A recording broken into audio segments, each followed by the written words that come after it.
جب کسی کی سچی محبت معلوم کرنی ہو تو اس کے غصہ میں اپنے لیے الفاظ اور جذبات دیکھو۔ اگر کسی کی تکلیف دیکھ کر تمہیں تکلیف ہونے لگے تو سمجھ لینا تم اللہ کے بنائے ہوئے بہترین انسان ہو۔ اللہ آپ سے اس وقت تک کچھ واپس نہیں لیتا جب تک اس سے بہتر آپ کو عطا نہ کرے۔ صبر کی دو صورتیں ہیں، جو ناپسند ہو اسے برداشت کرنا اور جو پسند ہو اس کا انتظار کرنا۔ عقل مند ہے وہ شخص جو انجام سوچ کر کام کرے۔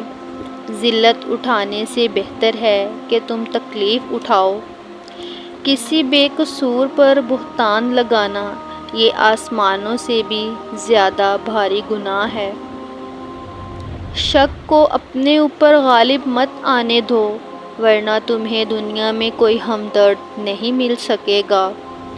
رشتوں کو جوڑے رکھنے کے لیے کبھی اندھا، کبھی بہرا تو کبھی گونگا ہونا پڑتا ہے۔ جو بہت اچھا لگے اسے بہت کم ملا کرو۔ جو انتہا سے زیادہ اچھا لگے اسے صرف دیکھا کرو، اور جو دل میں سما جائے اسے صرف یاد کیا کرو، کیونکہ جو جتنا قریب ہوتا ہے دنیا اسے اتنا ہی دور کر دیتی ہے۔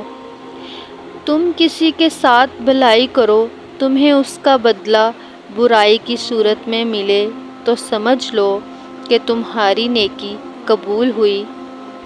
بے فکر ہو جاؤ، اللہ پاک مخلص دلوں کے ساتھ کبھی ناانصافی نہیں کرتا۔ زیادہ سوچنے سے بہتر ہے استغفار کیا جائے۔ زیادہ سوچنا مشکلات کو بڑھاتا ہے اور استغفار مشکلات کا حل ہے۔ ان لوگوں پر اعتبار کرو جو تمہیں تین باتیں بھانپ سکیں: تمہاری ہنسی میں پوشیدہ درد، تمہارے غصے میں تمہارا پیار، تمہاری خاموشی میں پوشیدہ وجہ۔ دنیا کو سچا ہونے کی دلیل مت دو، بس یہی سوچ رکھو کہ اللہ سب جانتا ہے۔ حق کے راستے میں سب سے بڑی سختی یہ آتی ہے کہ انسان تنہا رہ جاتا ہے۔ کسی کے دل میں محبت پیدا کر کے اسے چھوڑ دینا اسے قتل کر دینے کے برابر ہے۔ دھوکہ دینے کے 1000 طریقے ہیں، لیکن سب سے گھٹیا طریقہ محبت اور ہمدردی کا دکھاوا کرنا ہے۔